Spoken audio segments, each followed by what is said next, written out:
అంటే మీరు చేసిన దాంట్లో ఈ క్రిటికల్ కేస్ ఉన్న పర్సన్ ఎవరన్నా ఉన్నారా? అంటే ఇప్పటికి మర్చిపోలేనిది ఏదన్నా కేసు? చాలా ఉన్నాయండి. చాలా ఒక్కటి ఉన్నాయి. ఎగ్జాంపుల్ చాలు. చాలా ఉన్నాయి. ఇప్పుడు ఒక ఎగ్జాంపుల్ రీసెంట్‌గా చెప్తాను. సో, రీసెంట్‌లీ ఏమైంది, మనము యూజువల్‌గా ఈ ఈ ఈ మధ్య కాలంలో ప్రిపేర్‌నెస్ బాగుంటదండి. Elective surgeries we are always prepared. ఎందుకంటే టెక్నాలజీ వైస్ సిమ్యులేషన్ చేసుకుంటాము. ట్యూమర్‌కి వెళ్ళేదనుకోండి, అసలు ఏమేమి వస్తాయి, ఏంటి రిహార్సల్ చాలా ఎక్కువ ఉంటుంది.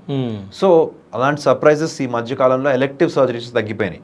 బట్ ట్రామాస్, ఎస్పెషల్లీ బ్రెయిన్ ట్రామాస్లో చాలా ఇబ్బంది అవుతుంది. ఈ మధ్యకాలంలో ఒక patient, young patient, 24 years old patient, మనము యాక్సిడెంట్ తోటి మన దగ్గరకు వచ్చారు. లోపలికి వెళ్ళాక అనుకోని దానికంటే చాలా కాంప్లికేటెడ్ ఉండింది. రీసెంట్గానే చేసాం. సో ఇమీడియట్లీ సర్జరీలో చాలా బ్లీడింగ్ అయింది. And one sad thing was we were not prepared.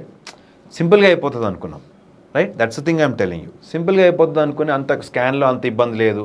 But లోపలికి వెళ్ళాక డెఫినెట్లీ కొంచెం కాంప్లెక్స్ ఉండింది. అలాంటప్పుడు ఆ రోజు మిడ్ నైట్ సర్జరీ. మిడ్ నైట్లో కొన్నిసార్లు టీమ్ మెంబర్స్ని ఎందుకు డిస్టర్బ్ చేస్తామో అని చెప్పి పిలవము. అప్పుడు ఇమీడియట్లీ 1 o'clock నైట్కి ఫోన్ చేసి తనని ఇంకో కొలీగ్ని పిలవాల్సి వచ్చింది, లేదు కొంచెం ఇబ్బంది అవుతుంది అని చెప్పి. And we struggled a lot. అలాగే కొన్నిసార్లు మధ్యలో రీసెంట్లీ ఒక 1 year బ్యాక్ ఒక ట్యూమర్ ఆల్మోస్ట్ మేము 12 hours పట్టింది. ఓకే.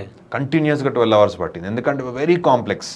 లోపలికి వెళ్ళాక చూసి తెలిసింది ఏంటంటే కంప్లీట్ నేను చెప్పిన సర్కిల్ ఆఫ్ విలెస్లో ఆల్మోస్ట్ 3-4 బ్లడ్ వెజల్స్ మొత్తం ట్యూమర్ లోపల నుంచి వెళ్తున్నాయి.